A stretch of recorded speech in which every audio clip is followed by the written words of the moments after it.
Enrique Pillón Rivière llega en 1910 para nuestro primer centenario.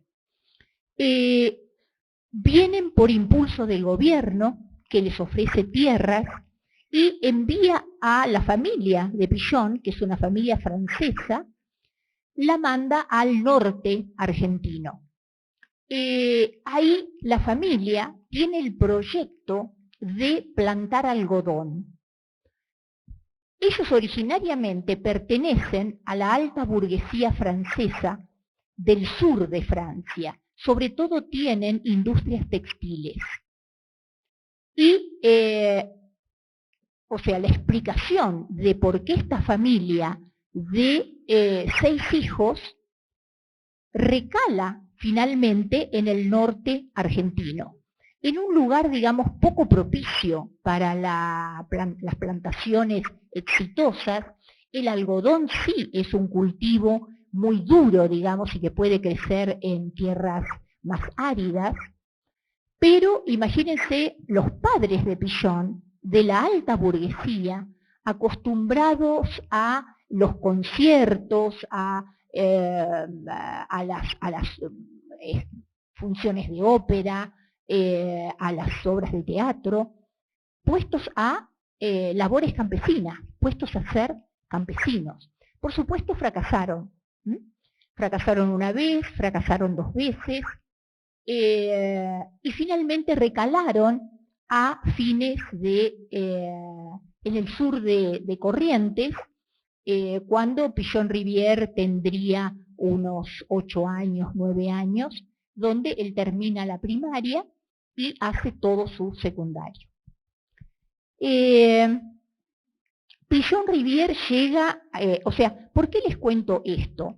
Porque, por un lado, la infancia de Pillón se da en un contexto donde no hay instituidos muy fuertes, en el sentido de que en la naturaleza, y sobre todo en la naturaleza primitiva, hay una dialéctica cuerpo a cuerpo, digamos, ¿no? Donde el ser humano está enfrentando los desafíos que la misma naturaleza les ofrece o los desafía, y tiene que vérselas con los recursos que siempre van a ser innovadores, circunstanciales del momento.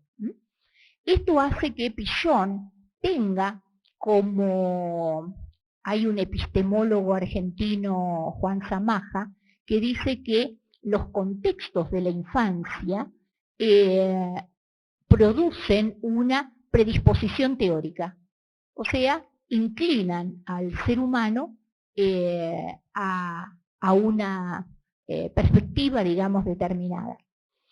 Pillón Rivière es un convencido de esto, porque él viene con toda la cultura francesa, con sus 5 hermanos, con sus padres, y se encuentra en un contexto donde la población natural de ese contexto habla guaraní, o sea, es de la cultura guaraní, cultura indígena, expresada a través del idioma. Con lo cual, Pillón tiene que aprender el guaraní para poder vincularse con niños y adultos de su contexto. O sea que él tiene estas 2 lenguas, una muy de lógica racional, digamos, como es la francesa, y otra que es mágico-animista guaraní, así la define Pillón. Podríamos preguntarnos por qué define como mágico-animista esta cultura guaraní. Mágica, porque es una cultura que convive, digamos, con las transformaciones, la posibilidad de las transformaciones. Hay un personaje que yo no sé si existe en Colombia, que es el lobizón, que es el hombre que los viernes de luna llena se transforma en lobo. Y este es un personaje guaraní, es un personaje de la cultura guaraní. Por eso Pillón define a esta cultura como mágica, porque cree en la posibilidad de estas transformaciones. Cuando yo cuento esto, uno le parece como algo curioso, pero forma parte de la vida cotidiana del norte. Yo personalmente me crié en ese contexto. Yo me crié hasta los 12 años en el norte de la Argentina, cultura guaraní, y en el caserío donde yo vivía, porque también era un medio campesino, había un lomizón. ¿Quién era el lomizón? Era séptimo hijo varón. O sea, cuando nace el séptimo hijo varón, ese es lomizón para esa población. Y el hombre era peluquero, ¿no? Y le cortaba el pelo a la gente, era por supuesto flaco, pálido, tenía el physique du rôle que le había adjudicado la comunidad. Yo ya de adulta me preguntaba por qué no se fue, ¿no? Tenía ese rol asignado por la comunidad y era un rol horrible porque nadie quería ir a bailar con él, no tenía novia, nadie quería ser pareja, digamos, de él, o sea, estaba condenado a no tener familia. Y sin embargo él se quedaba, había asumido ese rol y permanecía en la comunidad. Les decía que esto es la cultura mágica, digamos, ¿no? Que cree en las transformaciones. Y es animista porque a la manera de los griegos, que decían que en los bosques vivían las ninfas y los centauros, ahí las plantas, las aves, tenían un personaje. O sea, no eran solo árboles, sino que eran personas que habían sufrido y se habían transformado en árboles. Pillon toma uno de estos mitos, ¿no? Porque hay un árbol que es el ceibo, que es una indiecita que se escapó de los conquistadores, la tomaron, la mataron y donde la quemaron, o sea, fue muerta porque la quemaron, en ese tronco surge después un árbol con flores rojas que recuerdan a esta indiecita Anaí. Pillon, en una lectura más psicoanalítica, digamos, de estos mitos, habla del Edipo latinoamericano. Y él dice que el Edipo, el complejo de Edipo latinoamericano, no es papá, mamá, hijo, sino que es mamá, hijo y una mujer joven. O sea que el conflicto ahí para el joven es o quedarse a cuidar a la madre o armar una propia familia. En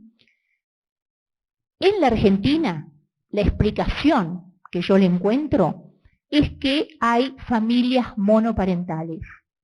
O sea, en las familias pobres es la mujer la que conserva el linaje familiar.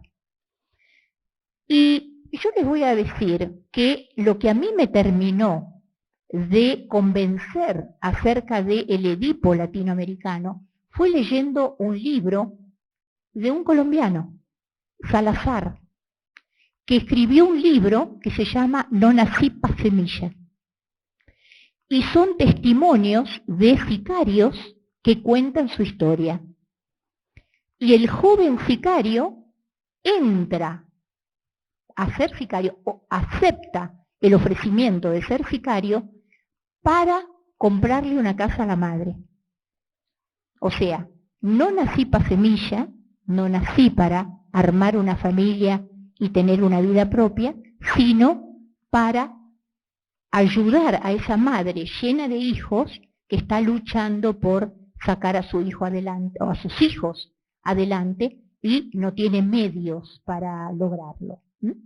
Esta conceptualización de Pillon responde, digamos, a un tipo de familia propia de Latinoamérica. Por lo menos en la Argentina es así.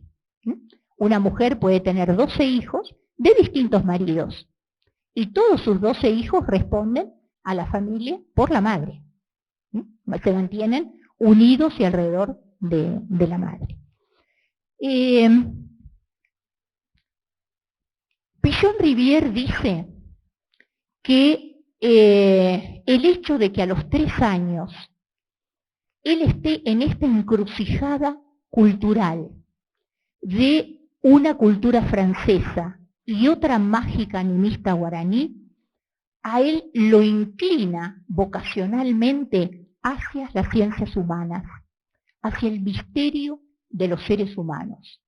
¿Cómo es posible encontrar subjetividades productos de culturas tan disímiles?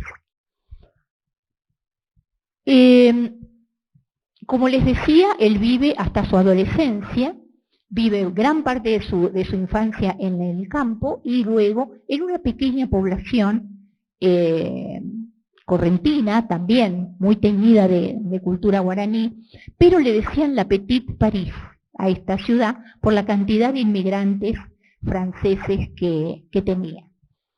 Él habla de que él construye una hipótesis, digamos, de que por un lado su familia vino a América para producir materia prima, el algodón, para las fábricas del sur de Francia. Hay muchos europeos en este momento que, Benetton por ejemplo es uno, que tiene millones de hectáreas en la Patagonia para criar ovejas cuya lana va a parar a sus fábricas de pulóveres en Italia. Este era un poco el proyecto, conseguir materia prima para sus fábricas. Pero Pichon dice, también el impulso a la inmigración tiene que ver con un secreto familiar. El secreto familiar es algo que toda la familia sabía, menos él, que se entera recién a los 7 años, y que es que sus 5 hermanos en realidad son medios hermanos de él, porque son hijos del padre, pero no de la madre. Él es el único hijo del matrimonio. El padre de Pichon estaba casado con Elisabeth Rivière, Elisabeth de la Rivière. Y esta mujer le da 5 hijos y fallece. Y él se casa con su cuñada, con la hermana de Elizabeth.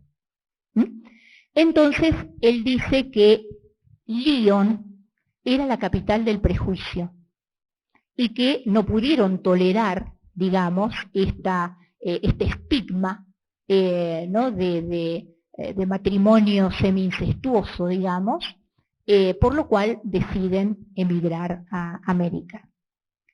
De todas maneras, los padres nunca intentaron volver, nunca criticaron la situación en la cual se encontraban, por más reveses que tenían.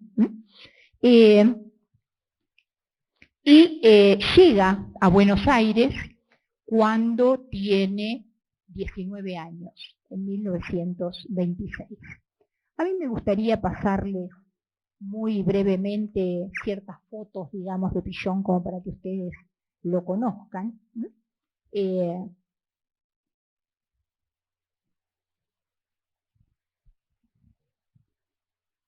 Así, necesitamos la pantalla.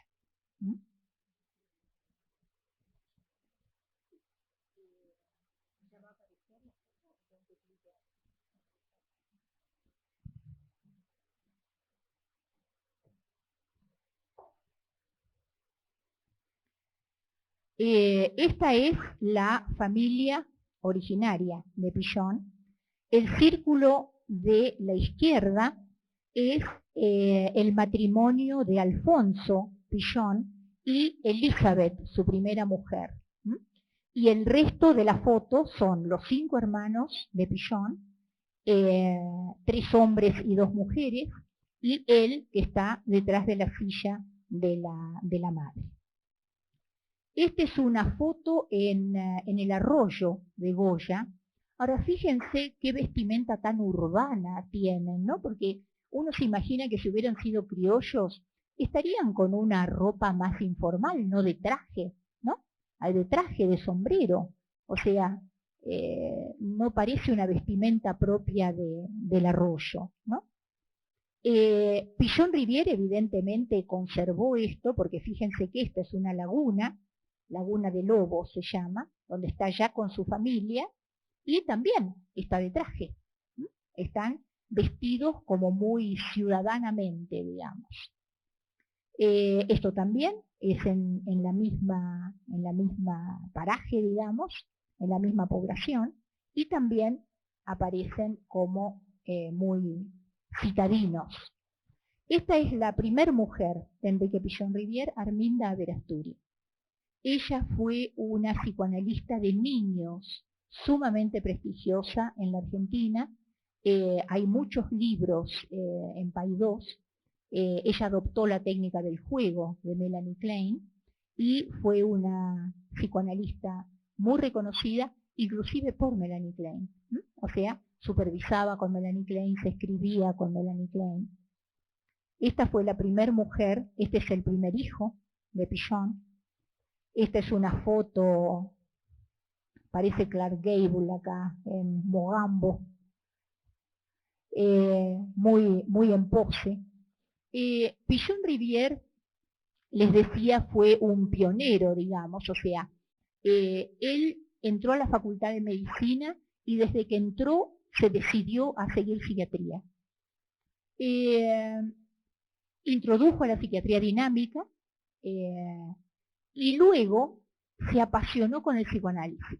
Se apasionó con el psicoanálisis en los años 30, es un estudioso y un difusor de la teoría de Freud, y en el 38 reciben al primer psicoanalizado, porque no había psicoanalistas, o sea, no podían cumplir con los requisitos de la Internacional de Psicoanálisis, que requería no solamente estudiar a través de seminarios, sino el análisis personal de los psicoanalistas y la supervisión, ser supervisados por psicoanalistas. Con lo cual reciben a un español, Garma, que llega en el 38, 39, 1938-39. Llega huyendo de la Guerra Civil Española y es el primer psicoanalista, con lo cual todos se psicoanalizan con él. Hay un argentino que también viaja, un hijo de estancieros, muy rico, viaja a Europa, se psicoanaliza con Ferenczi, vuelve, y entonces supervisan con él, digamos, se analizan con Garma, supervisan con Cárcamo. En 1942 funda, junto con otras 5 personas, la APA, que es la Asociación Psicoanalítica Argentina, en 1942. Este es uno de los primeros grupos del psicoanálisis y es el primer congreso del psicoanálisis en 1945. Ahí están los 4 fundadores, Raskowski, Cárcamo, Pichon-Rivière, Garma, y también se suele incluir a Mimi Langer. Mimi Langer es, no sé cómo decirles, es la tercera mujer desde arriba, la tercera mujer a la izquierda, esa es Mimi Langer, que era una médica que venía huyendo del nazismo y recala primero en Uruguay y luego en la Argentina. Acá está también Pichon en un psicoanálisis en Río de Janeiro, en un congreso de psicoanálisis en Río de Río de Janeiro, también de los años 50. Estos son la foto, digamos, chiquita de este muchacho muy demacrado. Es un escritor uruguayo, el conde de Lautremont, que fue una figura que lo apasionó a Pichon y que lo hace escribir un libro sobre su vida. Se considera que es el antecesor del surrealismo. Escribe muy a principio de siglo Cantos de Maldoror, que es una poesía maldita, es una poesía donde hace una especie de apología al mal. Y los surrealistas, André Breton toma este autor como antecesor del surrealismo. Acá está con su equipo de colaboradores. Acá está con Arminda, ya adultos, los dos. Este es un dibujo de un dibujante muy famoso, Sabat, que bueno, representa porque los dos se transformaron en personajes, digamos, de la cultura, más allá del psicoanálisis. Pichon era un fanático del fútbol, jugaba al fútbol. Hay una pelea acerca de entre los psicólogos sociales si era de River o era de Boca, ¿no? Entonces los que adherentes a River dicen que Pichon era de River porque hablaba de la máquina de River, que era un periodo de mucha integración del equipo que parecía una máquina, y los de Boca dicen que no, que de ninguna manera podía ser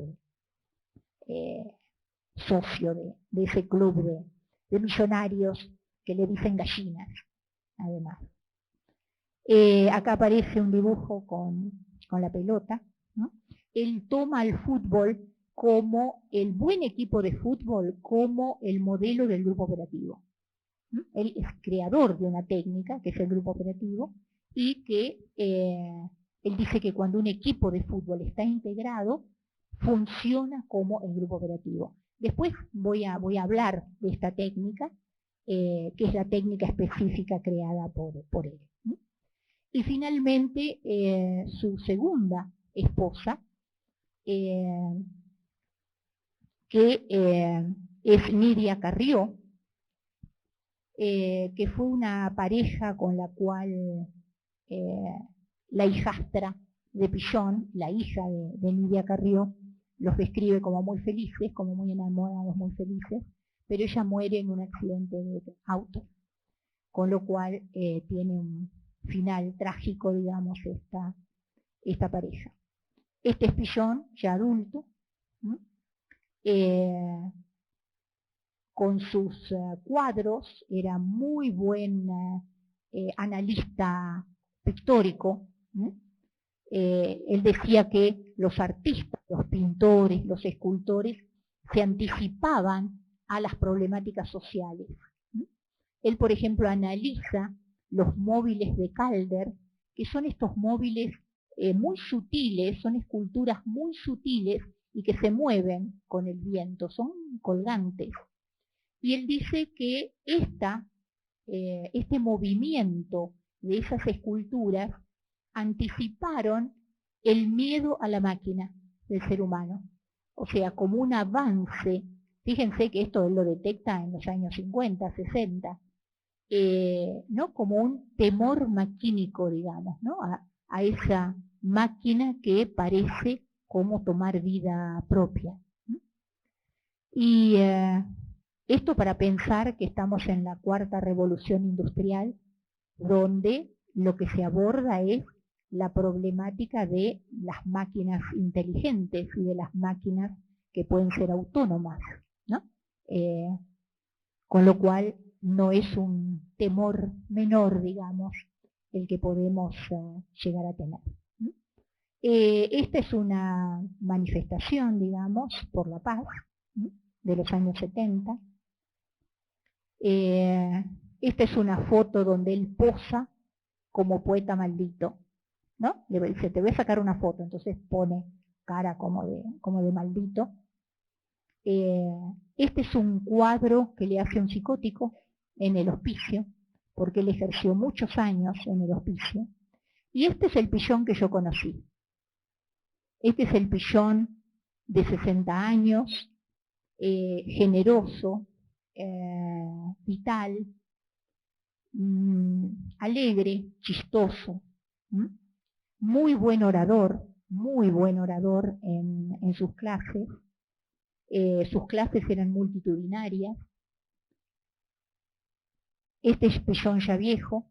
Fíjense el escritorio, que está lleno de objetos y de pipas.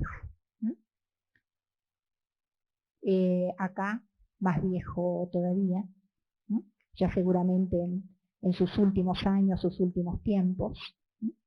Un dibujo, ¿no?, del Pichon viejo y el dibujo de Sabat de Pichon viejo. Y esta Es la única foto que tengo con Pillon. Yo festejaba mi cumpleaños y lo invité a que viniera el cumpleaños. Vino y estamos bailando un tango, con tan mala suerte que yo estoy de espaldas. Pero bueno, ahí estamos juntos, digamos, en esa foto. Y era muy, ya estábamos en dictadura, ya estábamos en la dictadura, ya no me acuerdo cuál, si de los años 60 o de los años 70. Y me acuerdo que en un momento para jorobar pusieron la marcha de San Lorenzo, una marcha militar. Y entonces él salió a bailar la marcha de San Lorenzo como burlándose, digamos, de la solemnidad militar. ¿Mm? Bueno, esto era para que ustedes conocieran al autor, que va a ser el eje, digamos, de todo lo que veamos hoy.